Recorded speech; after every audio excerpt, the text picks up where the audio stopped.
ဒီအမျိုးသားဟာအမျိုးသမီးငယ်ရဲ့ခန္ဓာကိုယ်အကောက်ကိုစိုက်ကြည့်နေခဲ့ပါတယ်အမျိုးသမီးကရိပ်မိသွားတဲ့အခါကားပေါ်ကနေအလောတကြီးဆင်းပြေးခဲ့ရတယ်သူမတက်နေတဲ့အကတင်တန်းကြောင့်ကလည်းသူမအတွက်မလုံခြုံခဲ့ပါဘူးလေ့ကျင့်ရေးဆင်းတဲ့အချိန်တိုင်းမှာသူမရဲ့နီးပြကအနားကိုကပ်ပြီးမယိုးမသားလာရောက်ထိတွေ့တယ်လို့ပါတနေ့မှာတော့အဲ့ဒီကားပေါ်ကအမျိုးသားဟာသူမငိုနေတာကိုမြင်သွားပြီးတစ်ပင်ပေါ်မှာညှက်နေတဲ့သူမရဲ့ကြောင်လေးကိုကူညီကယ်တင်ပေးဖို့ကန့်လန့်ခဲ့ပါတယ်ဒါပေမဲ့ကြောင်ကိုကယ်ရင်သူကိုယ်တိုင်တစ်ပင်ပေါ်ကပြုတ်ကျသွားခဲ့တယ်သူမကသူ့တန်ရာတွေကိုပတ်တီးစီးပေးခဲ့ပါတယ်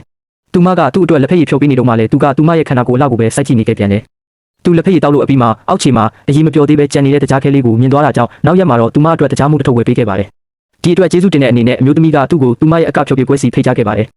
ဒါကြောင့်သူဟာအဝတ်အစားတေးသေးချာချာဝတ်ဆင်ပြီးသူမအတွက်ကားကိုပါတန်ရှင်းရေးလုပ်ပေးခဲ့တယ်သူဖြုတ်ပြပွဲကိုတွားကြည့်ခဲ့ပေမဲ့အဲ့ဒီပတ်ဝန်းကျင်ကသူနဲ့မအပ်ဆက်တယ်လို့ခံစားခဲ့ရပါတယ်ပွဲပြီးမှာတော့နီးပြရောအဲ့ဒီအမျိုးသားပါနှစ်ယောက်လုံးရောက်လာခဲ့ပေမဲ့သူမကနီးပြနဲ့ပဲလိုက်သွားဖို့ရွေးချယ်ခဲ့ပါတယ်နောက်ရက်လေ့ကျင့်ရေးဆင်းချိန်မှာတော့နီးပြဖြစ်သူကသူမရဲ့ဗိုက်သားလေးတွေကိုလာရောက်ကိုတက်ပြီးဒီတစ်ချိန်မှာတော့အရှိန်လွန်လာခဲ့ပါတယ်ဒါကြောင့်သူမကလှည့်ပြီးနီးပြရဲ့ဘားကိုရိုက်ချလိုက်ပါတော့တယ်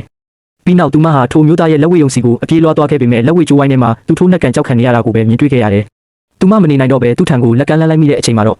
အမျိုးသားကပြုံးပြလိုက်ပြီးလက်ဝဲထိုးခြင်းကိုစွန့်လွတ်ကသူမနဲ့အတူဘဝတစ်ခုကိုစတင်ဖို့ဆုံးဖြတ်လိုက်ပါတော့တယ်